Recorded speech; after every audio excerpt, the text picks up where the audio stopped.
አሁን ያለምን ውጥንቅጥ ራሱ ችግር ስንመለከተው ለምንድን ነው ችግር የማይፈታው?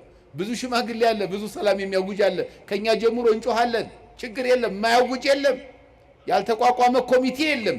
እንደ ዓለም እንደ ሀገር እንደ ሰፈር እንደ መንደር በየቀበሌው ስንመለከተው የማይሰበሰብ ሽማግሌ የለም። አያችሁ፣ ለምንድን ነው ችግሩ የማይፈታው ከተባለ በእኛ ፈቃድ እንጂ በማን ፈቃድ አይደለንም። ኧረ ንገሩኝ። በእግዚአብሔር ፈቃድ አይደለም ዓለም እየተጓዘ ያለው፣ በውር በድንብሱ ጨለማ ለጨለማ ነው የሚሄደው። አዎ እግዚአብሔር ሆይ ራሳችን ላንተ ሰተናል ማለት ያስፈልጋል። እግዚአብሔር ሆይ በሀገራችን ላይ ያንተ ፈቃድ ይሁን፣ ካንተ ፈቃድ ውጭ የሚስተካከል የለም፣ በእኛ አቅም አይስተካከልም ብለን ራሳችንን ዝቅ አድርገን ለእግዚአብሔር ብንሰጥ እግዚአብሔር ሰከንድ አይፈጅበትም፣ ይፈጅበታል። ጠቦቶች የተባሉት ደግሞ እነማን ናቸው? ወጣቶች ናቸው። እነማን ናቸው? ይሄ እሳት እድሜ ላይ ያለ ነፋስ እድሜ ላይ ያለ ነፋስ ዝም ብሎ መንፈስ ነው፣ አይጨበጥም። ባህር ሲያናውጽ፣ ዛፍ ሲወዘውዝ፣ ማይበል ሲያስነሳ ብቻ ነው የሚታየው። አያችሁ። ስለዚህ በዚህ እድሜ ላይ ያሉ ወጣቶችም ደግሞ ሁሉም ነገር ጥፋቱንም ጽድቁንም ኃጢአቱንም የሚሰሩበት ሰዓት ነው። እሳትም ዘመን ላይ የሆኑት እነኚህ ወጣቶች ናቸው። እነሱ እሳት ሁሉን እርጥቡን ደረቁን እንደሚያቃጥል ወጣቶችም በዚያ መግደልም ጽድቅ የሚመስለው አያችሁ። መስከርም ዝሙት መፈጸምም ጽድቅ የሚመስላቸው ብዙዎች ናቸው። እነኚህ ሁሉ መቆጣጠር የሚችለው ጠቦቶችን ጠብቅ የተባለው ማን ነው? ኧረ ንገሩኝ፣ ማን ነው? ጴጥሮስ ማን ነው? አያችሁ። ዝም ብሎ ንስሐ ልጅ መያዝ ችግር የለም። አዎ አስተማሪ መሆንም ችግር የለው። ችግሩ ግን ተግባሩ ላይ ነው። አያችሁ። እንወጣዋለን ወይ ሸክሙን እየተወጣ ነው ወይ የሚለው ላይ እሱ ላይ ነው ዋናው መሰረታዊ ነገር። ስለዚህ ጴጥሮስ ያዘነው ምክንያቱ ምንድን ነው ከተባለ ያዘነበት 3 ጊዜ ትወደኛለህ ስላለው የሶስት ነገር አለው።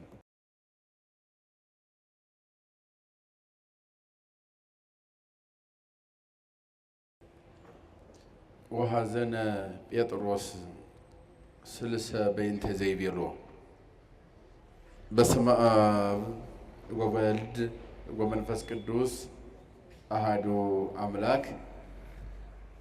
የምንወዳቸው ታላቁ ወንጌላዊ አባታችን ክቡር መላከ ብርሃናት መምህር ቆሞስ ዶክተር አባ ጴጥሮስ የቤተ ክርስቲያናችን የዚህ ታላቅ አንጋፋ ገዳም የስብከተ ወንጌል ኃላፊ፣ ክቡራን አባቶቻችን ቆሞሳት፣ ሊቃውንተ ቤተ ክርስቲያን፣ መምህራን፣ ቀሳውስት፣ ዲያቆናት እንዲሁም መዘምራን በየማዕረጋችሁ የሰማይ ከዋክብትን ለምድር እጽዋትን ውበት ያደረገ እግዚአብሔር ለዚች ታላቅ ቤተ ክርስቲያን ውበት ያደረጋችሁ የእግዚአብሔር ቤተሰቦች፣ የእናታችን የቅድስት ድንግል ማርያም ልጆች፣ አባቶቻችን፣ እናቶቻችን፣ ወንድሞቻችን፣ እህቶቻችን እንዲሁም ሕፃናት ባያሉ በእግዚአብሔር ስም እንደምን ከረማችሁ? እንደምን ሰነበታችሁ? እንደምን ዋላችሁ? ሳይገባን እንደ ኃጢአታችን ብዛት እንደ ሰውነታችንም ክፋት ሳይመለከት በቸርነቱ በይቅርታው አቅፎ ደግፎን እስከዚህ ዕለትና ሰዓት አድርሶን በዚህ በተቀደሰው ተራራ በመቅደሱ ተሰብስበን ስሙ እንድንጠራ፣ እንድናስተምር፣ እንድንማር፣ እንድንዘምርለት፣ እንድናመልከው ፈቅዶና ወዶ ስላደረሰን የድንግል ማርያም ልጅ መድኃኔ ዓለም ከፀሐይ መውጫ እስከ ፀሐይ መግቢያ በፍጥረታት ሁሉ አንደበት ስሙ የተመሰገነ ይሁን። 3 ጊዜ ስላለው ጴጥሮስ አዘነ። እስኪ በሉ ሁላችሁ ስንት ጊዜ? ማን አዘነ? እንደ እግዚአብሔር መልካም ፈቃድ የምንነጋገርበት መነሻ የሚሆነን ኃይለ ቃል ነው። ይህንን ኃይለ ቃል የምናገኘው በቅዱስ ዮሐንስ ወንጌል ምዕራፍ 21 ቁጥር 16 ላይ የምናገኘው ኃይለ ቃል ነው። እንግዲህ 3 ጊዜ ስላለው ጴጥሮስ አዘነ ይላል። ምንድነው ያለው የሚለው በወንጌል ላይ ተዘርዝሯል።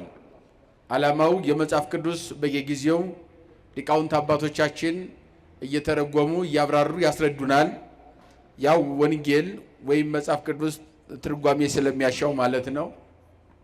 አለበለዚያ እንደው ዝም ብሎ መጽሐፍ ቅዱስን አንብቦ ብቻ ለማስተማር ጥረት ማድረግ ዋና ሳይችሉ የት ገብቶ መውጣት ይቻላል? እንደ መውጣት አይቻልም አይደለ?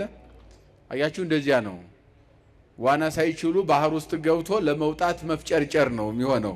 መጽሐፍ ቅዱስን ተቀምጠው እስከ ትርጓሜው ሳይረዱ በጉባኤ ሳይማሩ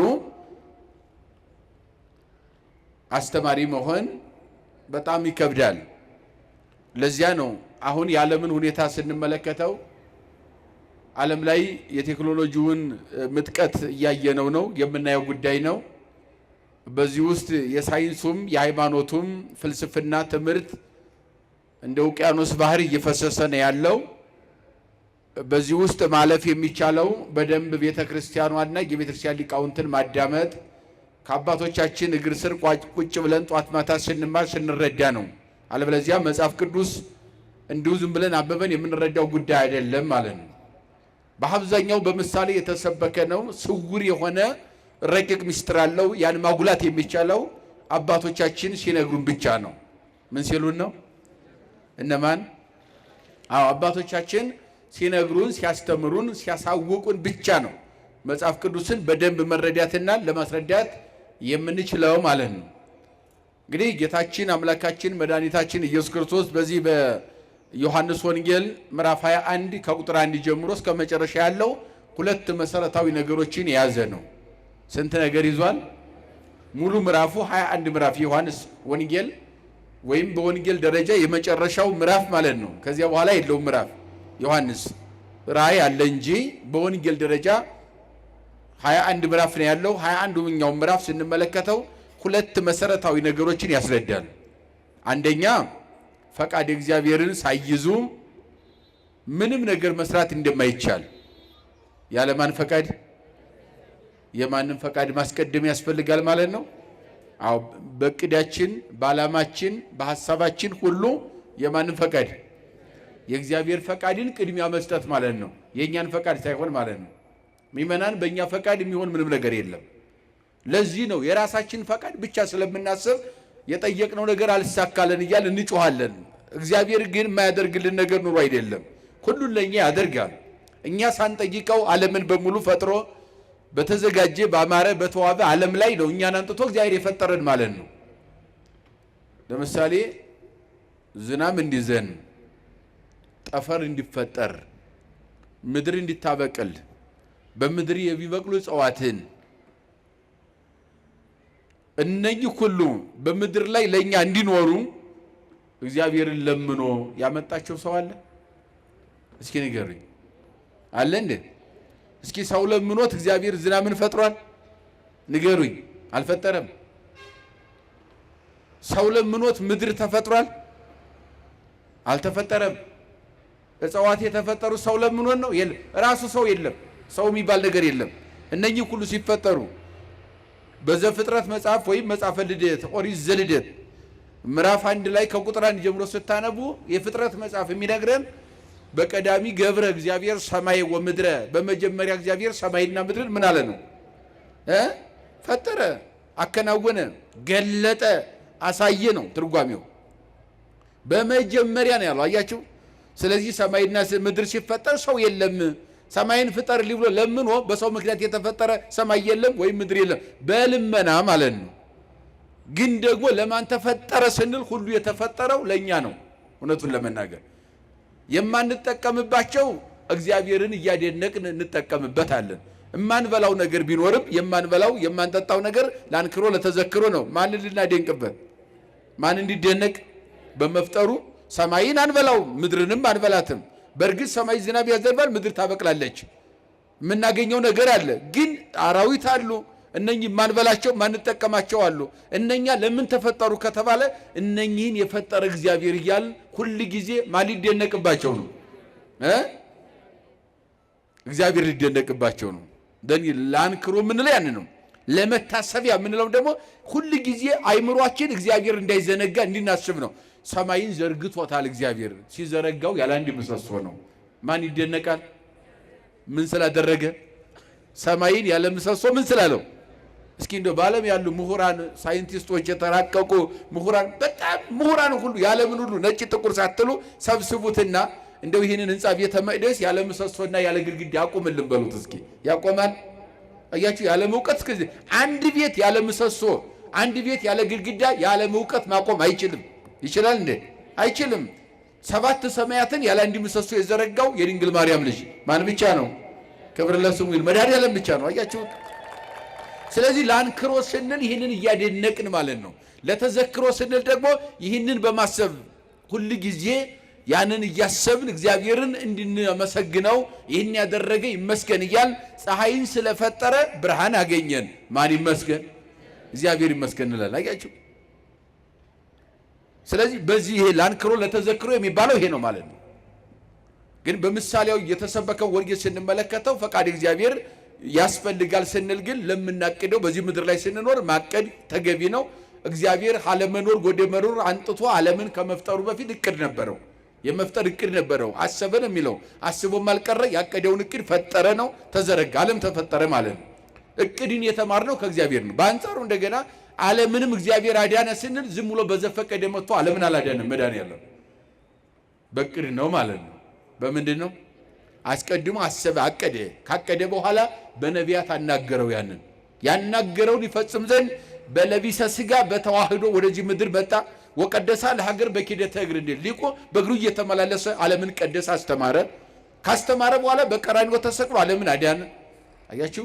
ይህን ዓለምን ካዳነ በኋላ ወደ መቃብር ጉዞውን አድርጎ በሶስተኛው ቀን ከሙታን ተለይቶ ተነሳ። 40 ቀን በዚህ ምድር ላይ ወንጌል ኪዳን እያስተማረ ወንጌልን ሳይሞት ሙቶ ከተነሳ በኋላ ኪዳን መጽሐፈ ኪዳን እያስተማረ 40 ቀን ቆየ እግዚአብሔር። ይህን መጽሐፈ ኪዳን በሚያስተምርበት ጊዜ ወይም ጉባኤ ዘርግቶ 3 ጊዜ አበይት ጉባኤያት ብለው ሊቃውንት ይገልጻሉ። በትንሳኤው እንደገና በዳግም ትንሳኤ መጨረሻው ለሶስተኛ ጊዜ በጥብርያዶስ ባህር ተገለጠላቸው ይላል። ለሐዋርያት በአንድ ላይ በነበሩበት ሰዓት ሐዋርያትን ሰበሰባቸውና በጥብርያዶስ ባህር ጠብቁ ይብሏቸው ሄደ ነው የሚለው። ምን አላቸው? በየት? በጥብርያዶስ ባህር ጠብቁኝ አላቸውና ሄደ። አሁን እሱ ጠብቁኝ ነው ያለው። እነሱ ግን አሳ ማጥመድ ተሰማሩ። አሁን አሳ አጥምዱ ነው ያላቸው፣ ጠብቁኝ ነው ያላቸው። ጠብቁኝ ነው ያለው አይደለ?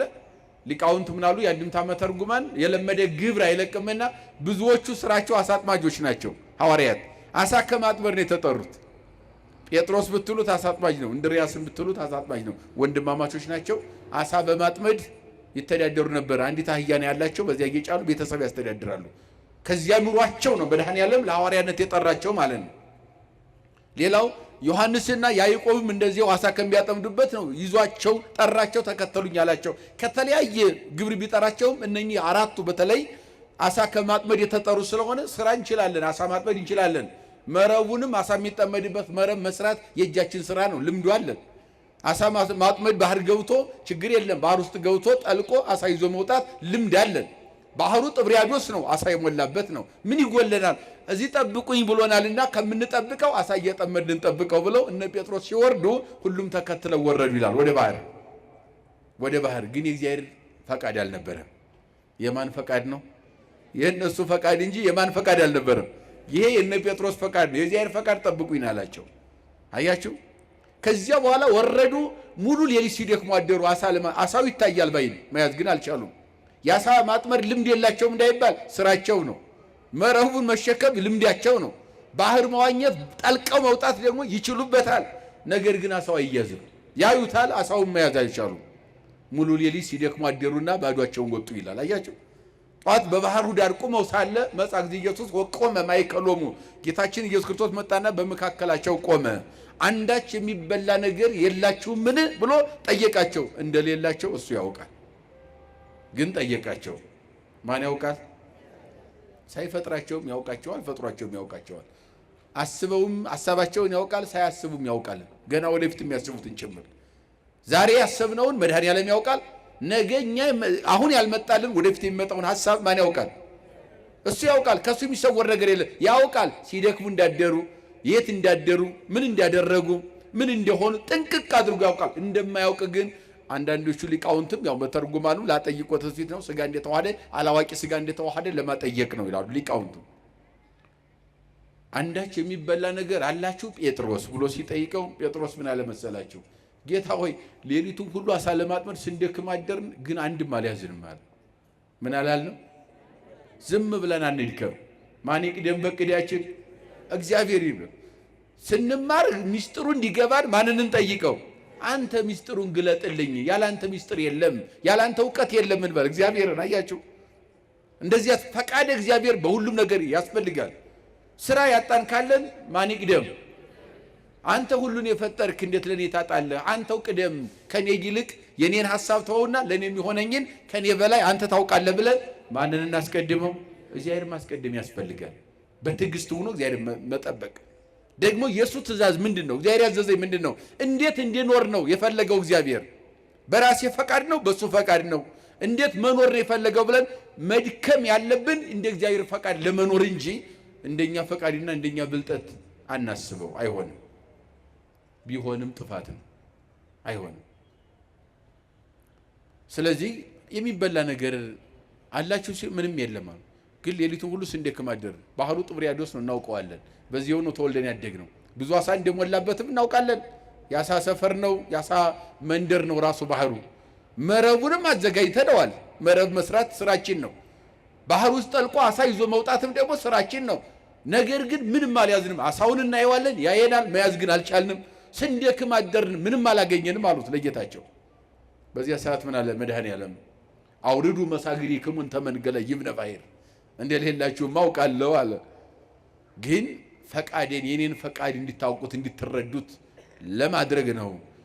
አሁን እኔ አዝዣለሁ። ምን ብያለሁ? አዝዣለሁ። ባዘዝኳችሁ በማዛችሁ በምነግራችሁ መሰረት እኔ ፈቅጃለሁ። በእኔ ፈቃድ መሰረት መረባችሁን በታንኳው በቀኝ በኩል ባህር ላይ ጣሩት አላቸው። ምን አላቸው?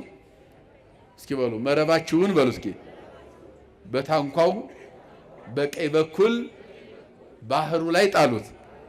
በየት በኩል? በቀኝ በኩል። ምኑ ላይ ጣሉት? ምናቸውን የሚጥሉት? መረቡን። የአሳ መያዝ የማይችል መረቡን ማለት ነው። ሌሊት ደክመው ሙሉ ሌሊት ደክመው አሳ ያልያዘውን መረብ ጣሉት አላቸው። በቀኝ በኩል በታንኳው በቀኝ በኩል ባህሩ ላይ ጣሉት አሁን አላቸው። ማን አዘዘ? ማን ፈቀደ? መድኃኔዓለም ፈቀደ ማለት ነው። ወበቃል ከሰና ወርድ መሳግሪነ እንተ መንገለ ይብነ ባሕር፣ አንተ ባዘዝከን በአንተ ቃል መሰረት በአንተ ትእዛዝና በአንተ ፈቃድ መሰረት እሺ እናወርዳለን እንጥለዋለን ብለው መረባቸውን በታንኳው በቀኝ በኩል ባህር ላይ ጣሉት ይላል። ባህር ላይ ሲጥሉት ወተሂዛ ብዙሃት አሳት፣ ብዙ አሳዎች መረቡ ላይ ሰፈሩ። ወሰይኑ ሲቦቶ ጎትቶ ማውጣት ተሳናቸው። እስከይሰጠጥ መረቡ ለመቆራረጥ እስከሚደርስ ድረስ 153 አሳ ትልልቅ አሳ በአንድ ጊዜ ሰፈረ ይላል። ማን ስለፈቀደ? አያችሁ፣ እግዚአብሔር ሲፈቅድ ውጣ ውረድ የለውም። ሁሉም ነገር በቀላሉ ይሆናል። አያችሁ፣ ዝም ብለን በዘመን ሂደት እየደከምን የማይሳካው የማን ፈቃድ ስላልሆነ ነው? በራሳችን ፈቃድ ብቻ ስለምንጓዝ ነው። አያችሁ፣ አሁን የዓለምን ውጥንቅጥ ራሱ ችግር ስንመለከተው ለምንድን ነው ችግር የማይፈታው?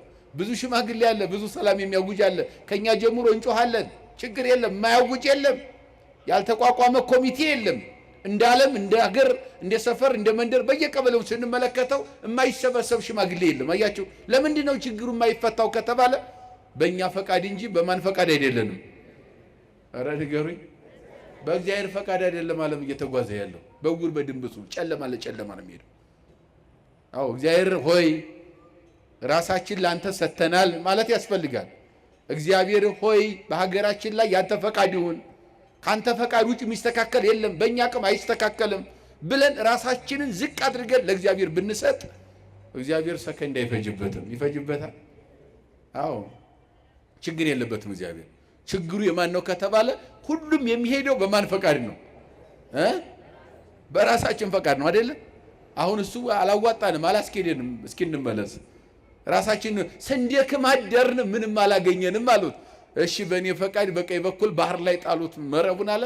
ሲጥል ተያዘ ማለት ነው። እስኪ እስካሁን ድረስ እኛ አልቻልንም። ያላደረግነው ነገር የለም፣ ያልጣርነው ጥረት የለም። በእኛ ሀሳብ ተጓዝ፣ በራሳችን እቅድ። አያችሁ፣ በራሳችን እቅድ ሄድ። ነገር ግን የሆነ ነገር የለም። እረፍት የሚገኘው ሰላም የሚገኘው ፍቅር የሚገኘው ቸርነት የሚገኘው በማን ፈቃድ ስንሄድ ነው? እግዚአብሔር ሀገራችን ሰላም ያድርግልን። አያችሁ፣ በማን ፈቃድ? በእግዚአብሔር ፈቃድ ነው የሚሆነው። ይህንን ነገር መረዳት አቅቶት ነው ዓለም ማለት። ስለዚህ እነ ጴጥሮስም እንደዚያው ደከሙ አለ። ግን በቃልህ ባዘዝከን መሰረት ብለው መረቡን ሲጥሉት ብዙ አሳ በአንድ ጊዜ ተያዘ። 153 አሳ ትልልቅ አሳ ይላሉ፣ ቆጥረው ሰፍሬ ያስቀምጡታል። ተያዙ ይላል። ጎትቶ ማውጣት እስከሚሳናቸው ድረስ ነው የሚለው። አሁን ይሄ ትርጓሜ ያሻው ቅድም እንዳልኳቸው ጥብርያዶስ ባህር ዓለም ነው። ባህር የተባለው ሲተረጎም ዓለም ማለት ነው። ባህሩ ምሳሌያዊ ትምህርት ነው። አዎ ለጊዜው ልክ ነው። በባህሩ ላይ አሳን እንዲያገኙ ጌታችን አዘዛቸው። አሳ አገኙ፣ ደስ አላቸው። ያጡትን ነገር አግኝተዋልና የማን ፈቃድ ስለሆነ? የእግዚአብሔር ፈቃድ ስለሆነ። ግን ወደ ምስጢራዊ ትርጉሙ ለኛ ደግሞ ወንጌል ደግሞ ስትገለጥና ስትተረጎም ደግሞ ባህር የተባለው ይህ ዓለም ነው። ምእመናን ባህር ምንድን ነው? በመጽሐፍ ቅዱስ ባህር የሚለው ዓለም ነው ሲተረጎም። እንደው ዝም ብለን ባህር ብቻ አንይ። ባህር ሲተረጎም ዓለም ነው። ባህር ሲተረጎም ምንድን ነው? ዓለም ነው። አያቸው። ከዚያም በፊት በራሳቸው ፈቃድ ኑረው ነበረ። አሳ እያጠመዱ ኑረዋል። በስጋዊ ስራ እየተንገላቱ እየወደቁ እየተነሱ ኑረዋል። እሱ ሊያሳርፋቸው ግን ፈቃዱ ሆነና ኑ ተከተሉ ብሎ ጠራቸው። ከጠራቸው በኋላ እስካሁን ድረስ የሄዳችሁበትን የስጋዊ ስራ ተዉትና አሁን ግን ኑ የኔ ሁኑ ተከተሉ ብሎ አስከተላቸው። በኋላ መረብ ያዙ አለ። መረባቸውን ያዙ፣ በቀኝ በኩል ጣሉት ባህሩ ላይ አለ። በባህሩ ላይ በቀኝ በኩል ጣሉት። ባህር የተባለው ዓለም ነው። መረብ የተባለው ወንጌል ነው። አሳ የተባሉ ምእመናን ናቸው። ሲተረጎም ባህር ምንድን ነው? ዓለም። እስኪ በሉ ባህር በሉ እስኪ። ዓለም ነው።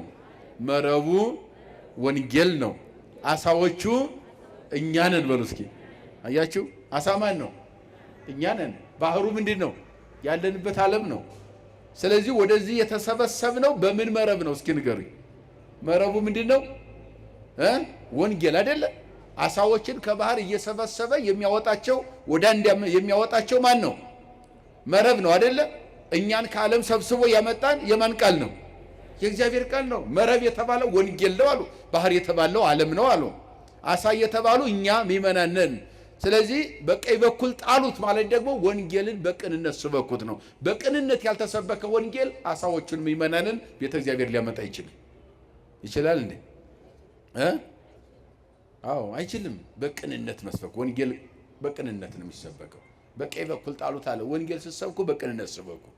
ይሄ ለአገልጋዮች የተሰጠ ትምህርት ነው። በቀኝ በኩል በግራ አትስበኩት ማለትም በክፋት በተንኮል ሁናችሁ ወንጌልን አትስበኩ። በቅንነት ሁናችሁ ስበኩት። በቅንነት ሁናችሁ ስትሰብኩ ምን ይያዛል? ምን ይያዛል?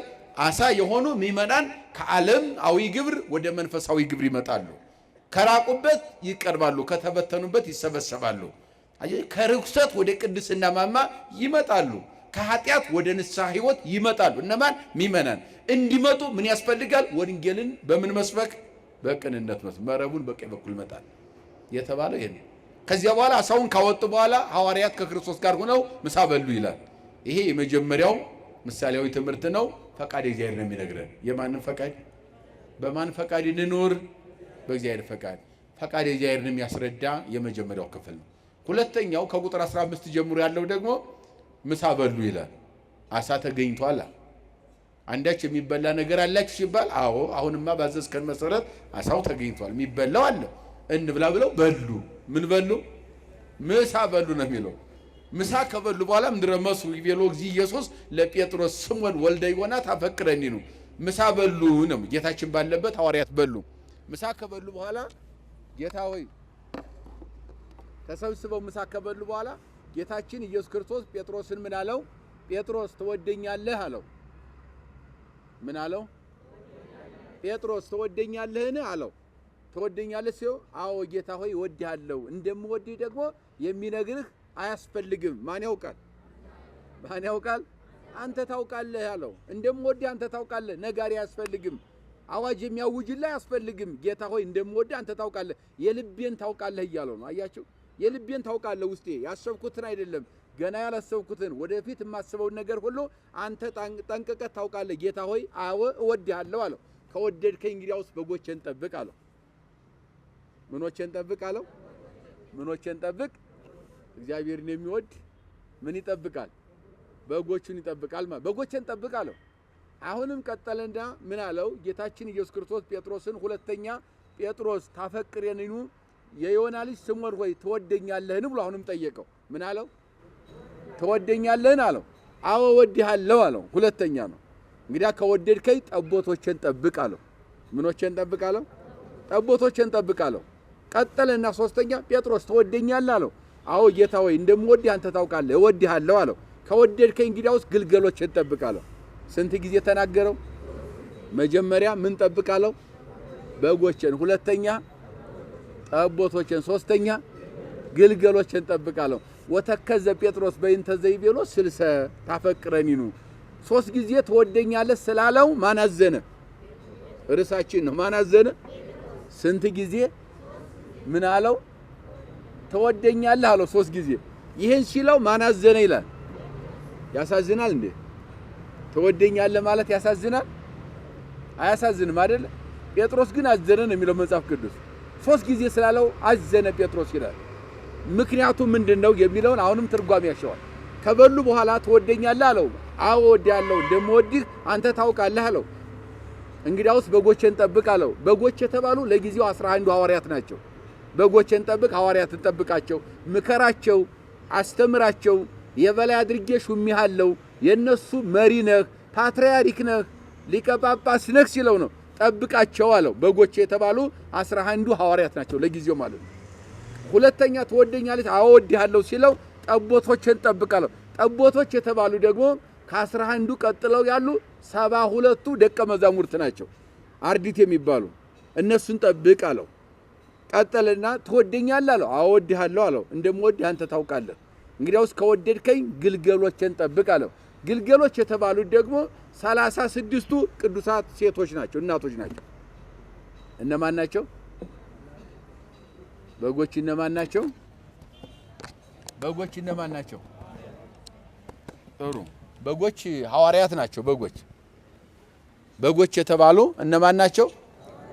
ሐዋርያት ናቸው። በጎች የተባሉ ጠቦቶች የተባሉ እነማን ናቸው?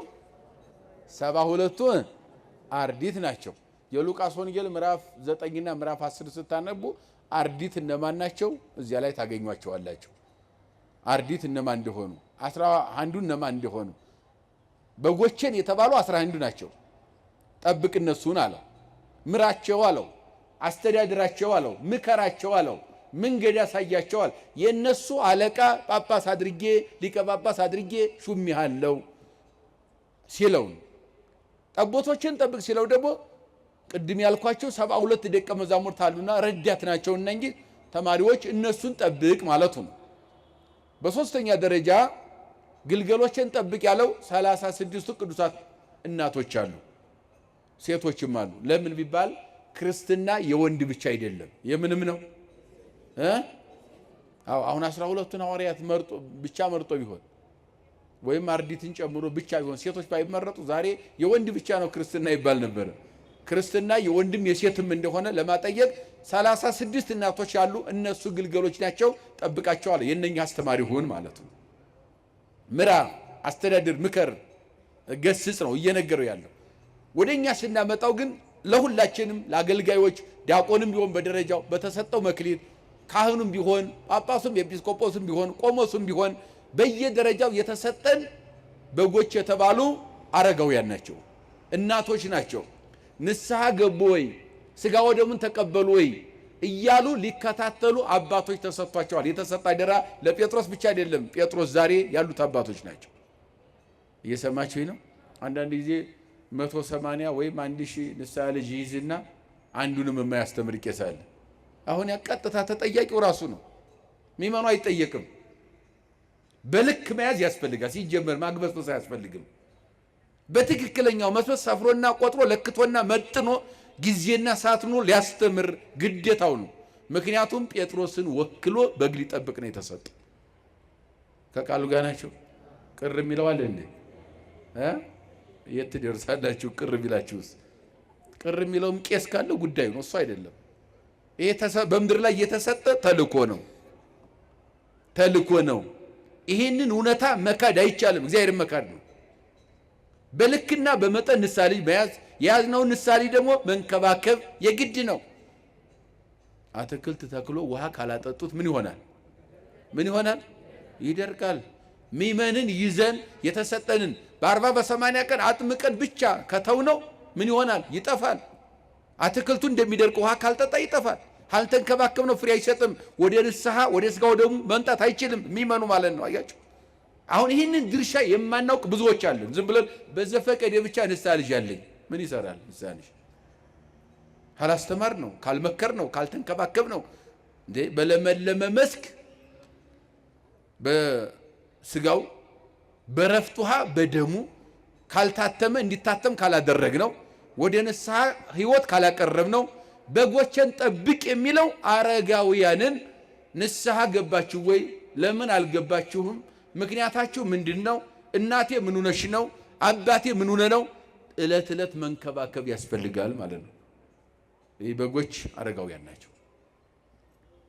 ጠቦቶች የተባሉት ደግሞ እነማን ናቸው? ወጣቶች ናቸው። እነማን ናቸው? ይህ እሳት እድሜ ላይ ያለ ነፋስ እድሜ ላይ ያለ ነፋስ ዝም ብሎ መንፈስ ነው፣ አይጨበጥም። ባህር ሲያናውጽ፣ ዛፍ ሲወዘውዝ፣ ማይበል ሲያስነሳ ብቻ ነው የሚታየው። አያችሁ። ስለዚህ በዚህ እድሜ ላይ ያሉ ወጣቶችም ደግሞ ሁሉም ነገር ጥፋቱንም ጽድቁንም ኃጢአቱንም የሚሰሩበት ሰዓት ነው። እሳትም ዘመን ላይ የሆኑት እነኚህ ወጣቶች ናቸው። እነሱ እሳት ሁሉን እርጥቡን ደረቁን እንደሚያቃጥል ወጣቶችም በዚያ መግደልም ጽድቅ የሚመስለው አያችሁ። መስከርም ዝሙት መፈጸምም ጽድቅ የሚመስላቸው ብዙዎች ናቸው። እነኚህ ሁሉ መቆጣጠር የሚችለው ጠቦቶችን ጠብቅ የተባለው ማን ነው?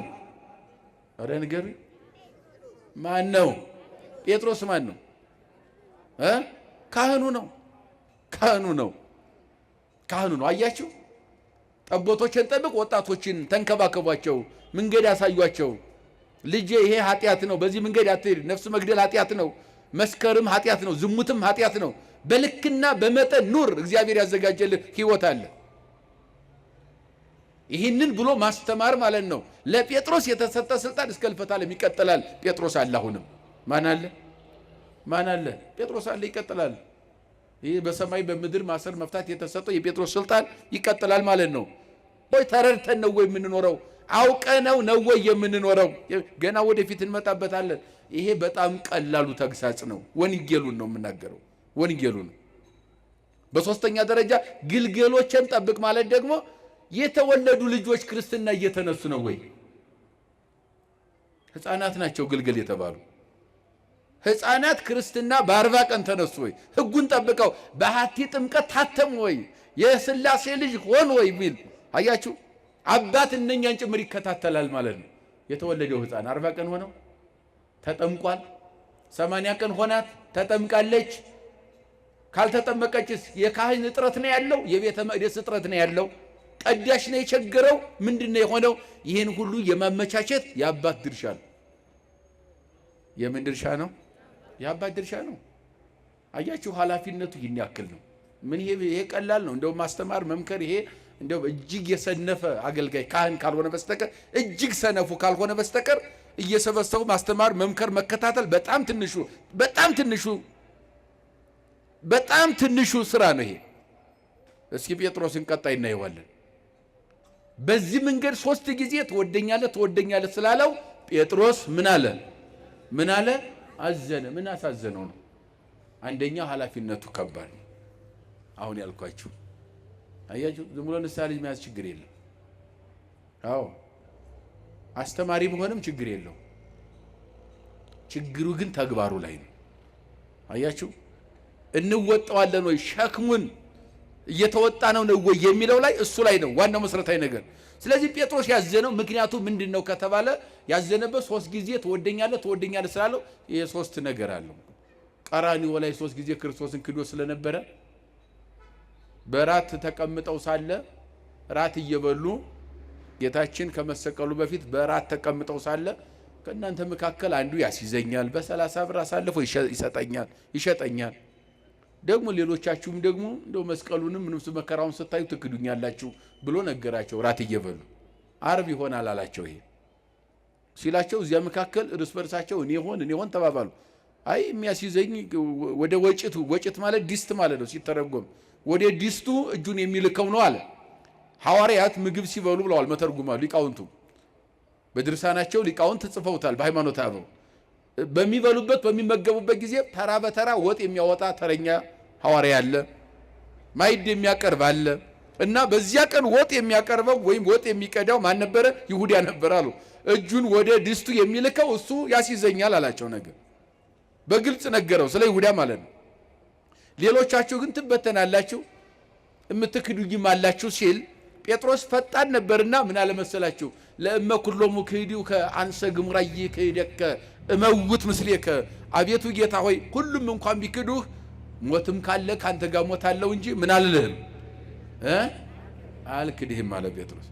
ሞትም ካለ እመውት ምስሌከ አብሬ ሞታለሁ ካንተ ጋር የሚመጣውን እቀበላለሁ እንጂ አልክድህም አለው። እንደውም ቀጥታ የልብን ያውቃል ብያችኋለሁ አይደለ? ዓርብ የሚሆነውን ቀድሞ ነገረው። ጥሩ አልክድህም ነው ያልከኝ አለው። አዎ አልክድህም፣ ሞትም ካለ አብሬ ሞታለሁ። 60 ትክደኒ ዘንበለ ይንቁ ዶሮ አለው። እንግዲያውስ አልክድህም ካልከኝ 3 ጊዜ ነው የምከደኝ ዶሮ ሳይጮሃለሁ። ስንት ጊዜ ትክደኛለህ? 3 ጊዜ ትክደኛለህ እንደውም ዶሮ ሳይጮሃልና እስከ መጨረሻው ነገረው ለጴጥሮስ። ጴጥሮስም አልክድህም ብሎ ጌታችን ትክደኛለህ ብሎት በዚያው ዕለት ጸሎት ሐሙስ ነው። በጸሎት ሲተጓደሩ ትጉ እያላቸው እንቅልፍ እያስቸገራቸው እየወደቁ እየተነሱ አደሩ። እሱ እያበረታቸው ወደ ፈተና እንዲያትገቡ ተግታቸው ምን በሉ እያላቸው እየተጓደሩ ወከብዳ ይንቲሆም አይኖቻቸው ደክመው ነበርና ሲነጋጋ ጌታችን የሚያዝበት ጊዜው ሲደርስ ግን ከዚህ በኋላ ረፉ ተኙ አላቸው። ጊዜው ደርሷል፣ ወልደ እጓለ እመሕያው ሰው ልጅ የሚያዝበት አላቸው። እነሱም ረፍት አድርገው ቆዩ። ጌታችን ጠዋት እንዳለው ይሁዳ ብሩን ተቀብሎ 30 ብሩን አይሁድን ይዟቸው ሊቶስጥራ ጫካ መጣ።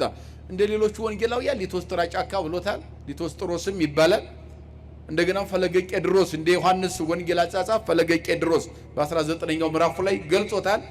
ዙሮ ጫካ ውስጥ ጌታችን ባደረበት ጫካ ውስጥ አይሁድ ጧት መተው ጌታችንን በሚይዙ ጊዜ ከዚህ አካባቢ ብዙዎቹ ተበተኑ ይላል። ምን አሉ? በነቢዩም ተነግሯል። ቀድሞ በእግዚአብሔር በነቢይ ያናግሯል። እረኛው ይያዛል፣ መንጋው ይበተናል። እረኛው ክርስቶስ ነው። እሱ ሲያዝ መንጋ የተባሉ ሐዋርያት ይበተናሉ ተብሎ የተነገረው ይፈጸም ዘንድ ግድ ነውና የነቢያት የአባቶቻችን ትንቢትም የጽድቅ ትንቢት ነውና አባትነታቸውም የጽድቅ ነቢያት ናቸው፣ ሐሰት የለባቸውምና አናጋሪያቸውም መንፈስ ቅዱስ ስለሆነ ስተት የለባቸውምና የነቢዩ ቃል ይፈጸም ዘንድ ተበተኑ ይላል፣ ጠፉ ይላል። በየጫካው ስር ገቡ ሁሉ። ከቃሉ ጋር ናቸው። በዚያ ሰዓት እመቤታችን ድንግል ማርያምና ወንጌላዊ ቅዱስ ዮሐንስ ብቻ ናቸው እዚያ የተገኙ። ማንና ማን? እመቤታችን ቅድስት ድንግል ማርያምና ማን? ወንጌላዊው ማን? ቅዱስ ዮሐንስ። ሁለቱ ብቻ ናቸው የተገኙት እዚያ። ጌታችን በሚያዝበት ጊዜ ሁሉም ጥለው ተበተኑ ይላል። ትበተናላችሁ ብሎ እንደነገራቸው ተበተኑ። ጴጥሮስ ትክደኛለህ ሲለው አልክድም ብሎ ተከራክሮ ስለነበረ ፈጽሞ እንደ ዮሐንስ መጽናትም ፈራ፣ እስከ መጨረሻው መጽናትም ፈራ። ጨርሶ ደግሞ እንደ ሐዋርያት መጥፋትንም ፈራ። መጠነ ሙጋረ እብን ብሎታል ሊቁ። ከሩቅ ጎልማሳ ድንጋይ ወርሮ የሚያደርስበትን ያክል ፊቱን እንዳያውቁት በጨርቅ ተሸፍኖ ይከተል ነበር ይላል ጴጥሮስ ከሩቅ። ፊት ለፊት ግን የነበረው አንድ ሐዋርያ ብቻ ነው። ማን ነው እሱ? በጣም ይገርማል። ብዙ ያልተነገረለት ሐዋርያ ቅዱስ ዮሐንስ። በእውነቱ በመጽሐፍ ቅዱስ ሚመናን ጌታ የሚወደው ደቀ መዝሙር ተብሎ የተጻፈ ብቸኛ ወንጌላዊ ማን ነው ከተባለ ዮሐንስ ወንጌላዊ ነው። ጌታ የሚወደው ደስ ይላል በጣም። እስኪ በሉ ማን የሚወደው ደቀ መዝሙር? ጌታ የሚወደው ደቀ መዝሙር ይለዋል። አያችሁ፣ አሁን ጌታ ሌሎቹን አይወድም ማለት አይደለም። መድኃኔዓለም ሁሉን ይወዳል። ኃጢአተኛውንም በደለኛውንም ጻድቁንም ሁሉ ይወዳል መድኃኔዓለም። ሁላችን ነው የሚወደን። ግን ወንጌል ግን ጌታ የሚወደው ብሎ ለሱ የነበረውን ያደረገውን አስተዋጽኦ ለማዘከር ነው ሊቃውንቱ። ያደረገውን ነገር ያንን ግዙፍ የሆነ ስራውን ድንቅ ስራውን ለማዘከር ሲባል በዚህ መንገድ ገለጠው እንጂ ጌታችንማ የሁላችን ወዳጅ ነው። ሁላችንም ይወዳል። ምን ይላል? ይወዳል ሁላችን። የሚሰቅሉትንም እኮ ይወዳቸዋል። አላያችሁም እንዴ? የሚያደርጉትን ስለማያውቁት ወይም ማያውቁትምና ምን በላቸው ነው ያለው እንጂ ይጥፉ አላለም እኮ። እነሱንም ነው እኩል የወደዳቸው። አያችሁ፣ ፍቅሩን በዚህ መንገድ ገልጾላቸዋል። ስለዚህ ዮሐንስና እመቤታችን ድንግል ማርያም እያለቀሱ ጌታችንን ሲከተሉ አብረውት እስከ ቀራንዮ ጉዞ ሲያደርጉ ጴጥሮስ ከሩቅ ይከተል ነበረ ይላል። መጠነ ሙጋረ እብድ ነው። ድንጋይ ወርውረው ጎልማሳ የሚያደርስበትን ያክል ርቆ ይከተል ነበር ጴጥሮስ። ቀራንዮ መድረስ አይቀርምና ቀራንዮ ደረሱ። የት ደረሱ? ቀራንዮ ደረሱ። ጌታችን መስቀል ተሸክሞ እርጥብ ግንድ ተሸክሞ እየወደቀ እየተነሳ እናታችን ድንግል ማርያም እያለቀሰች እየወደቀች እየተነሳች ልጇ ሲንገላታ ባይኗ እያየች ዮሐንስ የእሷን እንባ እያበሰ እሱ እያለቀሰ ያ ውብ የነበረ ደምግባት የነበረው ፊቱ ጠውልጎ ቆዳው ተጨማዶ እያለቀሰ የነበረው ወንጌላዊ ቅዱስ ዮሐንስ አብሯት ተጓዘ ቀራንዮ ድረስ። ቀራንዮ መድረስ አይቀርምና ቀራንዮ ተደረሰ።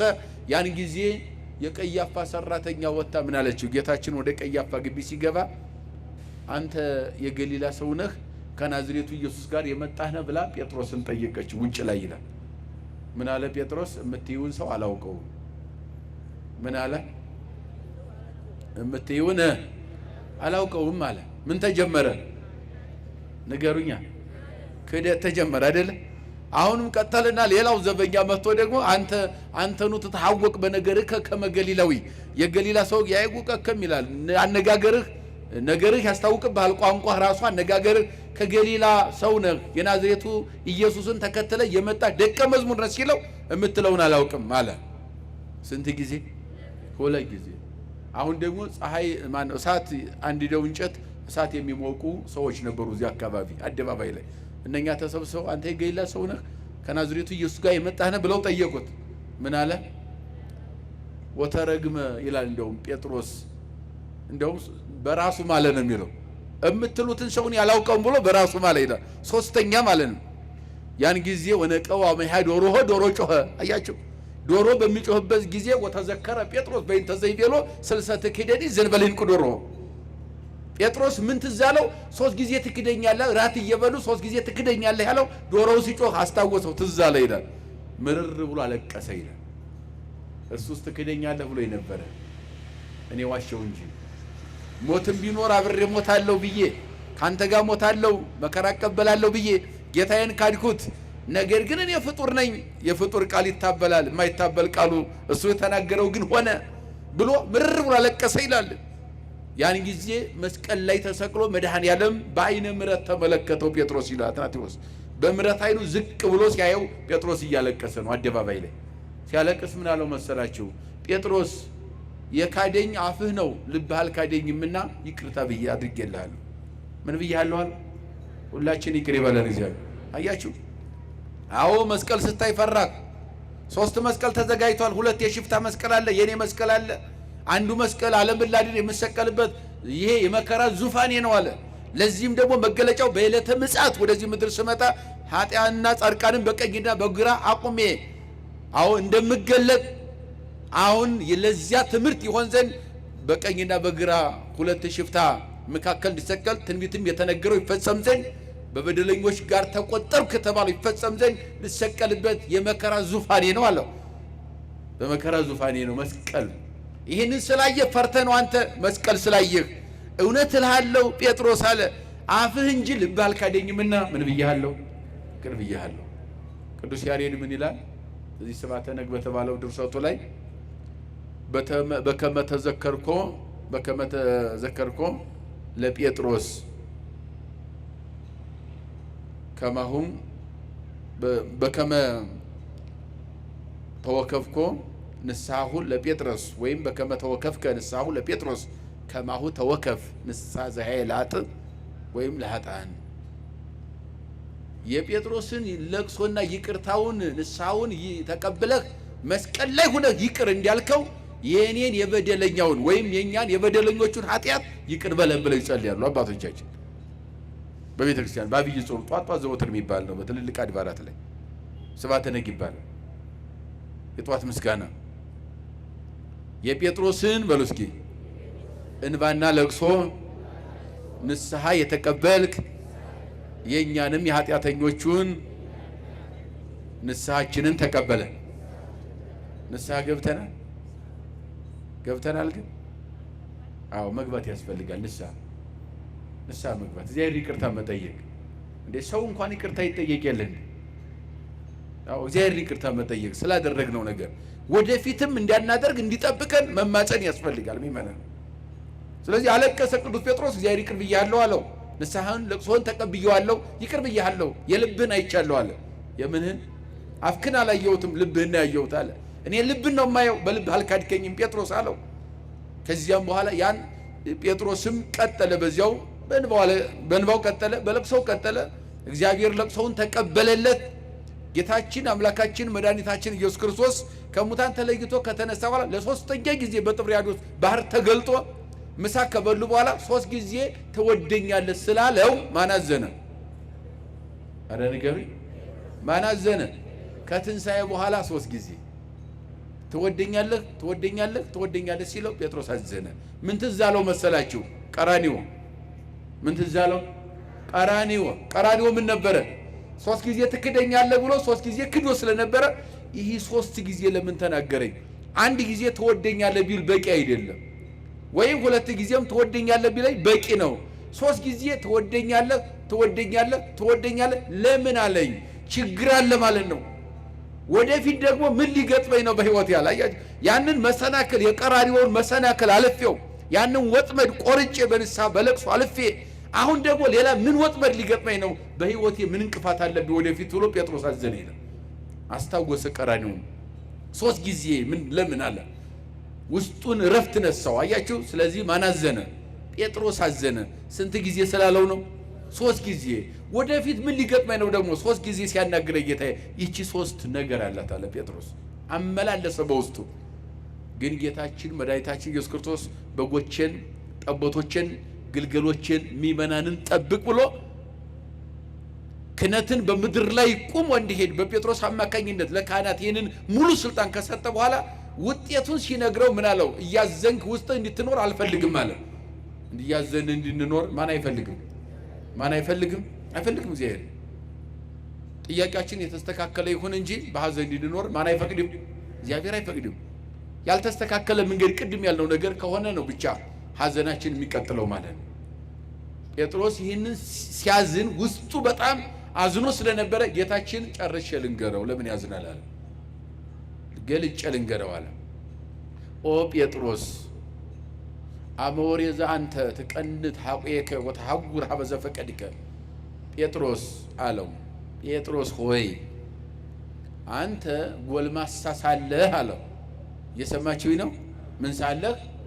ጎልማሳ ወጣት ሳለህ ራስህ ተነስተህ ቀበቶህን ራስህ ታጥቀህ ወደ ፈለከው ቦታ ትሄዳለህ አለው። እስኪ በሉ አንተ ጴጥሮስ በሉ እስኪ። ጎልማሳ ሳለህ ራስህ ተነስተህ ራስህ ቀበቶህን ታጥቀህ ወደ ፈለከው ቦታ ምን ትላለህ? ትሄዳለህ አለው። ወአመሰልህቀ ታነሳ ይዳዊከ ወይዳቀንተከ ወይ ወስደከ ሀበይ ፈቀድከ። ቀጠለና ስትሸመግል ግን ማለት ነው። በሸመገልክ ጊዜ ግን አለው ራስህ ተነስተህ ራስህ አትታጠቅም አለ። አንደኛ ሰውን አንሱኝ ትላለህ፣ ሁለተኛ ደግሞ እጆችህን ታነሳና ሌላውን አስታጥቀኝ ብለህ ሌላ ሰው ያስታጥቀሃል። ሌላ ሰው ካስታጠቀ በኋላ ወደ ፈለከው አይደለም ይወስድህ፣ እሱ ወደ ፈለከው ይወስድሃል። አያችሁት? አሁን ቅንያዊ ነው። በቅንያዊ መንገድ ነው ክርስቶስ የገለጠለት። አባቶቻችን ሲተረጉሙ አንተ ወጣት ሳለህ ራስህ ተነስተህ ታጥቀህ ወደ ፈለከው ትሄዳለህ ማለት ገና በአይምሮ ሳትበስል ቀራንዮ ላይ በራስህ ፈቃድ አላውቀውም ብለህ ክደኸኛል ማለት ነው። ተቃሉ ጋር ናቸው። ወደ ፈለከው ማለት ክደት ይሻላል ብለህ አላውቀውም አልከኝ። የት? ቀራንዮ ላይ። ያን ጊዜ ሳትሸመግል ማለት በእውቀት ሳትጎለምስ፣ ሳታውቅ፣ ሳትረዳ አያ ጭንቀት፣ ፍርሃት ተቆጣጥሮ በነበረበት ሰዓት 3 መስቀል ስታይ አንዱ የኔ ይሆናል ብለህ ፈርተህ ያን ጊዜ ቀራንዮ ላይ ምን ብለኸኛል? ክደኸኛል። በራስህ ፈቃድ ይደሃል ማለት የኔን ሳይሆን የራስህን ፈጽመሃል አላውቀውም ብለኸኛል ማለት ነው። ቀጠለና በሸመገልክ ጊዜ ግን ምን ባልክ ጊዜ? በሸመገልክ ጊዜ ግን እጆችህን ታነሳና ራስህ ሳይሆን የምትታጠቀው ሌላ ምን ይልሃል? ያስታጠቀሃል ቀበቶህን።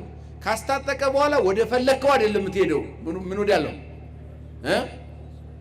እነሱ ወደ ፈለኩት ወደ ፈለጉት ወስደሃል፣ አንተ ወደ ፈለከው አይደለም። በሸመገልክ ጊዜ ማለት በእውቀት በደንብ በተረዳ ጊዜ ጸጋ መንፈስ ቅዱስ ከሰማይ ወርዶ በጽርሐ ጽዮን ሲቆጣጠራችሁ ያን ጊዜ ፍሩሃን የነበራችሁ ጥዋት ስትሆኑ አያችሁ።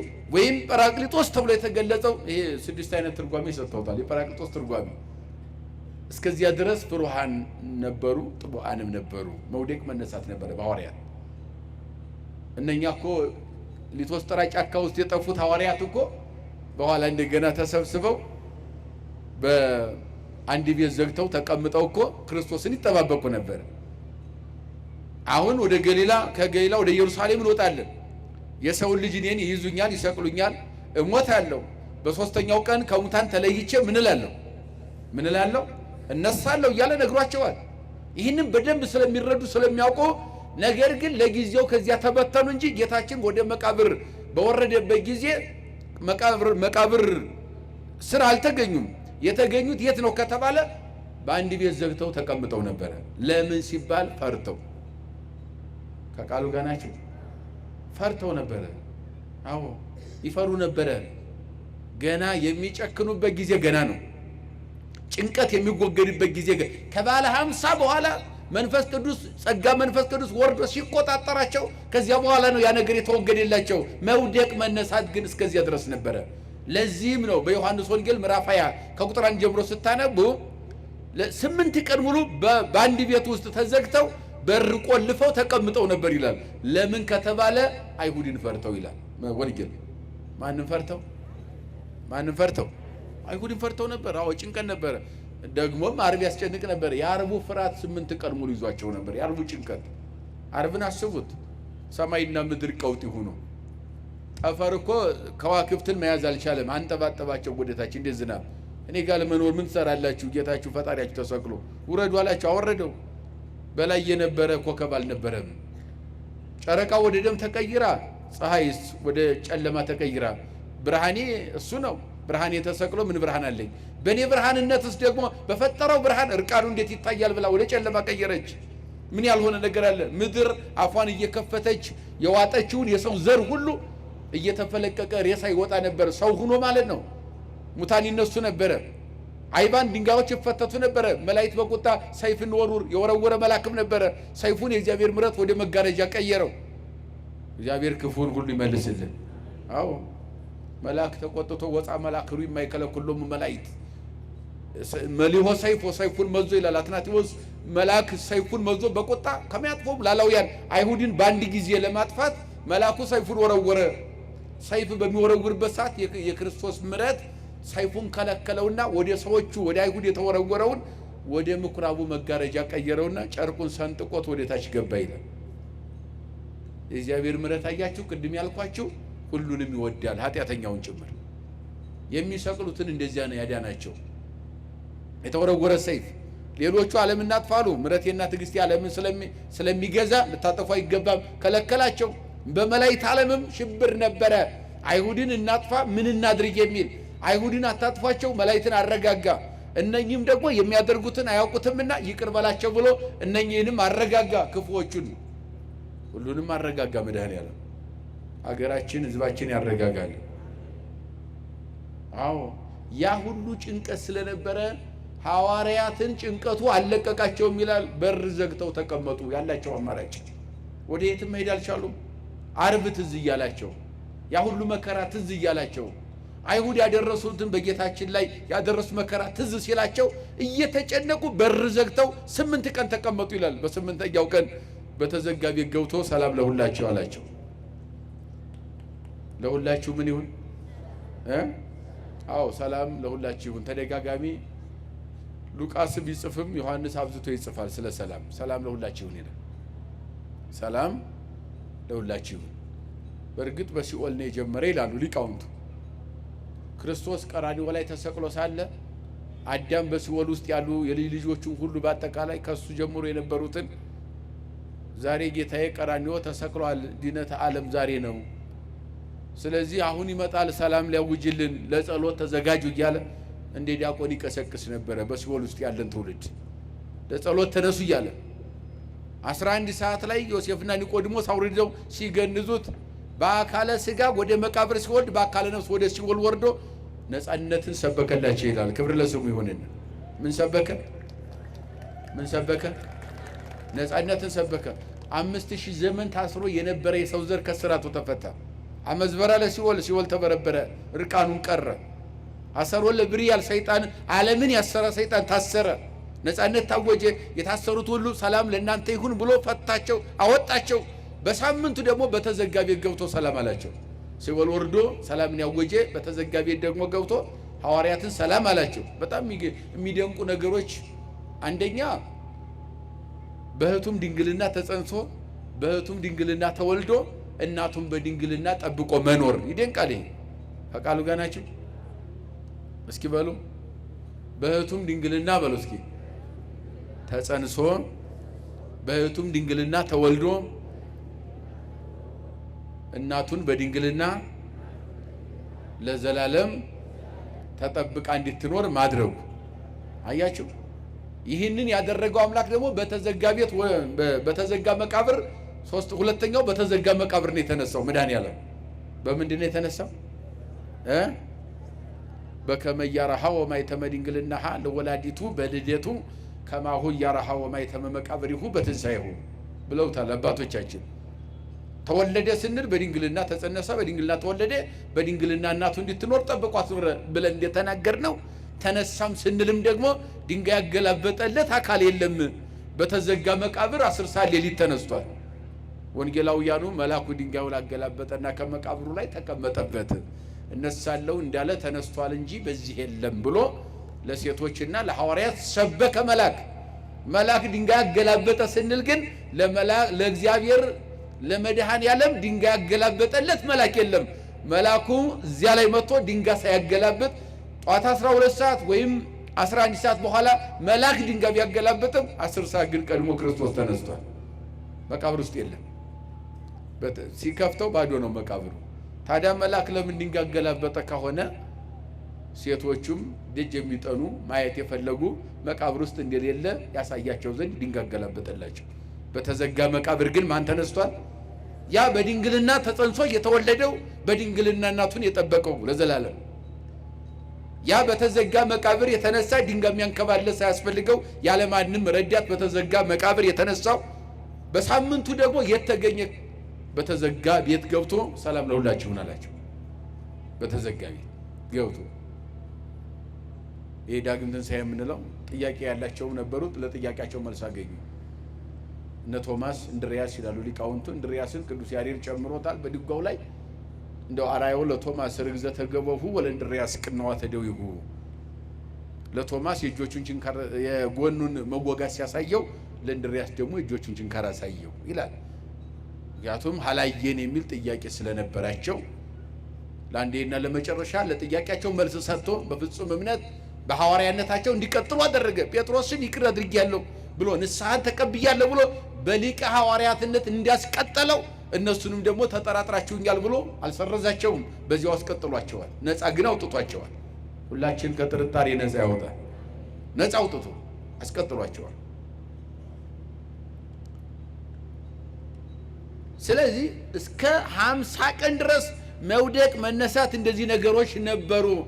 ፍጹማን እንዴት ሆኑ ሐዋርያት አባቶቻችን ወደሚለው ስንመጣ መንፈስ ቅዱስ ወይም ጸጋ መንፈስ ቅዱስ ከወረደ ሰማያዊ ኃይል መጥቶ ሲቆጣጠራቸው ክደትም የለም፣ ፍርሃትም የለም፣ ጭንቀትም የለም፣ የተሰወረ ምስጢርም የለም። ሁሉ ነገር በግልጽ በገሃድ ሀብት ሁሉ ተሰጣቸው። ምን ተሰጣቸው? አዎ ብሏቸዋል። በሚያርግበት ጊዜ አውጾም አፋ እስከ ቢታንያ ከኢየሩሳሌም ከተማ ወደ ቢታንያ ወደ ምስራቅ አወጣቸውና ወደ ገጠሩ አካባቢ አወጣቸው። ከዚያም በኋላ እናንተ ለዚህ ነገር ምስክሮች ናችሁ እያለ መከራቸው፣ አስተማራቸው። በቆጶዶቅያ፣ በእስያ፣ ፍሪንጊያ የሐዋርያት ሥራ በተለይ ምዕራፍ 1 ስታነቡ እስከ አጽናፈ ምድር እስከ ምድር ዳርቻ ድረስ እናንተ ምስክሮች ናችሁ አለ።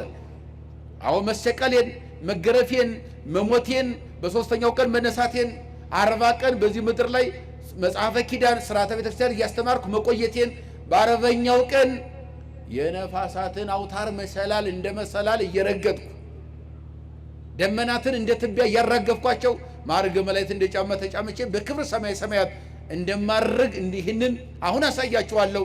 ለዚህ ነገር እስከ ምድር ዳርቻ ድረስ እናንተ ምስክሮች ናችሁ ብሎ ለምስክርነት ሐዋርያትን ካዘጋጀ በኋላ ወንዘ ይባርኮሙ ተባረኮሙ እየባረካቸው ከፍ ከፍ አለ። መጻ ደመና ብሩህ ወሰወሮ ደመና ብሩህ ደመና መጣና ሰወረው። እሱም ከፍ ከፍ እያለ አረገ ወደ ሰማይ ወጣ ይላል። ወምድረዝ ተሰውጡ ኢየሩሳሌም ተመይጡ ኢየሩሳሌም። ከዚያ በኋላ ሐዋርያት ወደ ኢየሩሳሌም ተመለሱ። ወነበሩ ውስተ ቤተ መቅደስ እንዘ ይባርክዎ ወይሴብሕዎ እንዘ ይሴብሕዎ ወይባርክዎ ዘልፈ ለእግዚአብሔር በኩሉ ጊዜ ዘወትር እግዚአብሔርን እያመሰገኑና እየባረኩ በቤተ መቅደሱ ኖሩ ይላል። እስኪ በሉ ዘወትር በሉ እስኪ እግዚአብሔርን እያመሰገኑና እየባረኩ በመቅደስ ኖሩ። ምክንያቱም በዚያ ኑሩ ብሏቸዋል። በኢየሩሳሌም ኑሩ ብሏቸዋል። በኢየሩሳሌም ለምን ከተባለ ከ10 ቀን በኋላ በ10ኛው ቀን የሚሰጣቸው ሰማያዊ ኃይል አለ። እስከ ተለብሱ ኃይለ ማርያም ነበሩ ሀገረ ኢየሩሳሌም። ሰማያዊ ኃይል እስከምትለብሱ የኛ ሊቃውንት ሰማያዊ ኃይል ብለውታል። የመንፈስ ቅዱስ ጸጋ የሚሰጠው ጸጋ ሰማያዊ ምን አሉት? ምድራዊ ኃይል አይደለም፣ ሰማያዊ ኃይል ነው። ምን አይነት ኃይል ነው? ሊቃውንት ተንትነውታል። የግሪኮቹ ጰራቅሊጦስ ብለውታል፣ የኛ ደግሞ ሰማያዊ ኃይል ብለውታል። ኃይል አርያማዊ ሰማያዊ ኃይል የኛ ያሉት ግሪኮቹ ጰራቅሊጦስ ብለው ይገልጹታል። ዙሮ የመንፈስ ቅዱስ ስጦታ ነው። በእኛ ሰማያዊ ኃይል በግሪኮቹ ጰራቅሊጦስ ቢባልም ሲተረጎም 6 ነገርን ተርጉመዋል ሊቃውንቱ። ሰማያዊ ኃይል 6 ነገር የተሰጣቸው ይላሉ። ይሄ ቋንቋ መገለጹ ማስተማሩ ምናምን እሱ እንዳለ ሆኖ ፍርሃት ማራቁ እንዳለ ሆኖ ስንት ነገር 6 ነገር አሉ ሊቃውንቱ። አንደኛ የሚያጸና ኃይል ነው። የምን ኃይል ነው? ሰማያዊ ኃይል ሲባል የሚያጸና ኃይል መጽንዒ ይባላል። የሚያጸና ኃይል ከምን ያጸናል? ከመከራ። ሰይፍ ቢመጣ ሰይፍ እየረገጡ ወንጌል መስበክ፣ እስራት ቢመጣ ታስሮ መዘመር። አያችሁት? ይሄ ኃይል ነው። ኃይል ተሰጣቸው ሲባል ማንኛውንም መከራ እንደ መከራ ሳያዩት በደስታ ደስ እያላቸው ብቻ መከራውን እንዲቀበሉ ኃይል ወይም ጽናት የሚሰጥ ይሄ ጽናት ተሰጥቷቸዋል ማለት ነው። አንደኛው ሰማያዊ ኃይል የተባለው ወይም ጰራቅሊጦስ ሲባል ይሄ የሚያጸና ምን የሚል ስንት ኃይል ተሰጣቸው? ስንት ሀብት ተሰጠ? አው ጰራቅሊጦስ በ6 ተረጎማል፣ ወይም ሰማያዊ ኃይል በ6 ተረጎማል። አንደኛው ምን አልኳቸው? የሚያጸና። አያችሁ፣ ከመከራ የሚያጸና ማንኛውም መከራ እንዳይበግረን እንዳያስጨንቀን የሚያደርግ ማለት ነው። ሁለተኛው መንጽሔ ይባላል፣ የሚያነጻ ማለት ነው። ምን ይባላል? የሚያነጻ። ጥርጥር የለ፣ ፍርሃት የለ፣ ጭንቀት የለ፣ ከዚያ ሁሉ ነገር ነፃ የሚያደርግ ከኃጢአትም የሚያነጻ ከነ ይጠራጠሩ የነበረው መውደቅ መነሳት የነበረው ከዚያ ነገር ሁሉ አይምሯቸውን ንጹህ የሚያደርግ የሚያነጻ ኃይል ነው ሰማያዊ ኃይል። ምን የሚል ኃይል? የሚያነጻ ነው፣ መንጽሔ ይባላል። ሶስተኛው ደግሞ መስተስሪ ይባላል። ምን ይባላል? መስተስሪ ማለት ደግሞ ኃጢአትን የሚያስተሰሪ ማለት፣ ኃጢአትን የሚያስተሰሪ ኃይል ማለት። ምን አልኳችሁ? ምን የሚያስተሰሪ? ኃጢአትን የሚያስተሰሪ ሰማያዊ ኃይል ማለት ነው። አያችሁ። አራተኛው መስተፍስሒ ይባላል። ምን ይባላል? መስተፍስሒ ማለት ደስታን የሚሰጥ ሐሴት እርካታን የሚሰጥ ሁልጊዜ ደስተኛ ማድረግ፣ ቅድም እንዳልኳችሁ ማለት ነው። በየትኛው ሁኔታ እየኖሩ ምን መሆን ደስተኛ መሆን ማለት ነው። የሚከፋቸው ነገር ምንም እንዳይኖር የሚያደርግ በደስታ ብቻ ሁሉን ነገር እንዲቀበሉት የማድረግ መስተፍስሒ ይባላል። ስንተኛ ነኝ? ጥሩ። አምስተኛው ናዛዚ ይባላል። ምን ይባላል? ናዛዚ ይባላል። ናዛዚ ሲተረጎም የሚያረጋጋ ማለት ነው። ምን የሚል የሚያረጋጋ። አያቸው፣ የተረጋጋ ህይወት እንዲኖራቸው ተረጋግተው ለአንድ ዓላማ እንዲኖሩ ለምድር ጨው ናቸው፣ ጨውነታቸው እንዲቀጥል አልጫው እንዲጣፍጥ ተረጋግተው ጨውነታቸውን ብቻ ማረጋገጥ ነው። ሌላ አጀንዳ የላቸውም። አሳ ማጥመድ የለ፣ ስለ ወደ ባህር መውረድ መውጣት የለ። ዓላማቸው ሁሉ ተረጋግቶ ወንጌልን ተሸክሞ መዞር ብቻ። ከዚያ ውጭ አጀንዳ ሳይኖራቸው ነው። ያ የተነገራቸው ከረጢትም አትያዙ፣ ስንቅም አትያዙ፣ ድጋፍ ምርኩዝ አያስፈልጋቸውም፣ እንጨት አትያዙ ተብሎ የተነገራቸው ሁሉ ያን ሁሉ አያቸው ትተውት በዓለም ላይ ያስፈልገናል የሚባል ዓለማዊ ቁሳቁስ የሆነ ነገር ሁሉ ትቶ ተረጋግቶ አንድ ነገር ብቻ መሸከም የማን ቃል ነው? ወንጌል ነው። አዎ ጳውሎስንም ሲመርጠው ሲጠራው ምንድነው ያለው? በመብረቅ ከጠራው በኋላ ምን ልታዘዝ ሲለው ነዋየ ህሩየ ረሰይኩከ ከመ ትጹር ስሜ በውስተ አሕዛብ፣ ወንጌልን ተሸክመ በዓለም ላይ እንድትዞር ምርጥቅ አድርጌሃለሁ፣ ሌላ ካንተ አልፈልግም ነው ያለው ጳውሎስን። ምን ላድርግ? ምን ልታዘዝ? ምእመናንን አሳደድኳቸው፣ አሳሰርኳቸው፣ ብዙ መከራ አድርሻለሁ፣ ከአሕዛብ ጋርም ከአይሁድ ጋርም ከአረመኔዎች ጋር ወግኜ ለምእመናን እንቅፋቱኛለሁ። አሁን ምን ልካስ? ምን ላድርግ ሲለው ምርጥቅ አድርጌሃለሁ፣ ወንጌልን ተሸክመ በዓለም ትዞራለህ። ምን ትላለህ? የሚያረጋጋ ናዛዚ ማለት ከወንጌል ውጭ አጀንዳ የማያሲዝ ተረጋግተው ወንጌልን ብቻ እንዲሰብኩ የሚያደርግ ለእግዚአብሔር ክብር ብቻ እንዲዘምሩ የሚያደርግ ናዛዚ ይባላል ማለት ነው። ስንተኛ ነኝ? አምስተኛ። ስድስተኛው ከሳቲ ይባላል። ምን ይባላል? ከሳቲ ማለት ገላጭ ማለት ነው። አያችሁ፣ የረቀቀውን የሚያቀርብ፣ የረቀቀውን የሚያጎላ፣ የራቀውን የሚያቀርብ፣ የተበተነውን የሚሰበስብ፣ ሚስጥር የሚገልጥ፣ ቋንቋ እንዳይገደብባቸው እንቅፋት እንዳይሆንባቸው የሚያደርግ ማለት ነው። ከሳቲ ማለት ገላጭ ማለት ነው። ምን የሚገልጽ ቋንቋ። ለምሳሌ እንደው ስንት ቋንቋ ነው የተገለጠላቸው? የተለመደው 72 አዎ የራሳቸው ነው። አንዱ ሂብሩ ወይም ዕብራይስጡ የራሳቸው ቋንቋ ነው። 71 ቋንቋ ተጨመረ ማለት ነው። የት? ጽርሐ ጽዮን አዳራሽ ከዚያው ሲወጡ መንፈስ ቅዱስ ተቀበለው ማለት ነው። 40 ቀን ቆየ። በ40 ቀኑ አረገ። በ10ኛው ቀን ጸጋ መንፈስ ቅዱስ ምን አለ? ሰማያዊ ኃይል ወይም ጰራቅሊጦስ ተሰጣቸው ማለት ነው። 6 አይነት ይሄ ያልኳቸው ትርጓሜ ያለው ኃይል ነው ከሰማይ ይሰጣል። በዚህ በስድስቱ ኃይል ውስጥ አንዱ ምንድነው ከተባለ ቋንቋን የሚገልጽ ገላጭ ከሳቲ የምንለው ቋንቋ ነው አንዱ ማለት ነው። የተሰጣቸው ኃይል ምንድነው? ቋንቋ ነው። 71 ቋንቋ ብቻ አይደለም የተገለጠው ምእመናን፣ ወይም በ72 ቋንቋ ብቻ አይደለም ዓለምን ያስተማሩት። ከተለያየ ሀገር ከተለያየ አካባቢ ትንሣኤውንና እርገቱን ለማየትና ለመባረክ ወደ ኢየሩሳሌም የጎረፈ ሕዝብ ነበረ ከተለያየ ዓለም። ዛሬ ልደትን ለማክበር ትንሣኤን ለማክበር ያው ዓለም ይጎርፋል አይደለ? ወደ የት? ወደ ኢየሩሳሌም ጉዞ አለ፣ ለማየት ይጎርፋል ዓለም። እንደዚህ ያን ጊዜም ከተለያየ አቅጣጫ ከተለያየ ሀገር 71 አይነት ቋንቋ የሚችል ሕዝብ እዚያው አካባቢ ላይ ደጅ ጠና ነበር ለመቀደስ ለመባረክ። ትንሣኤውን እርገቱን ያዩም የሰሙም ነበሩ እዚያ። ስንት አይነት ቋንቋ? 71 አይነት ቋንቋ የሚችል ሕዝብ ነበረ። እነሱ በአንድ ቤት ውስጥ ተቀምጠው በቤተ መቅደስ 10 ቀን ሲቀመጡ። በነገራችን ላይ ክርስቶስ ዕለቱን አድርጎ ዕለቱን መንፈስ ቅዱስ መውረድ ይችላል አይደለም? አይችልም እንዴ? አይችልም። ለምን 10 ቀን ቆየ? ሊቃውንት ምን አሉ? ይሄን 10 ቀን የቆየበትን ምክንያት ወመሐረ በዓለመ መላእክት ተሳተ ዕለተ፣ 9 ቀን ስጋዊውን በዓለመ መላእክት እያስተማረ ነው የሄደው። 9 ቀን ሙሉ በኢዮር በራማ በኤረር በኢየሩሳሌም ሰማያዊ ሰማያዊ መንበረ መንግስት ጽርሐ አርያም በዚህ በሰባቱ ሰማያት እያስተማረ 9 ቀን ከቆየ በኋላ ዓለመ መላእክትን እየሰበከው ወንጌል ነው ያረገው መድኃኔዓለም። 9 ቀን እያስተማረ ወጣ። በ12 ነበረ በመንበረ ስብሐቱ በ10ኛው ቀን ተቀመጠ። መንፈስ ቅዱስን ላከላቸው ይላል። ዋናው ዓላማው ያ ነው ብለውታል። 10 ቀን ዓለመ መላእክት ተሰብኳል። አያችሁ ስንት ቀን ተሰበከ?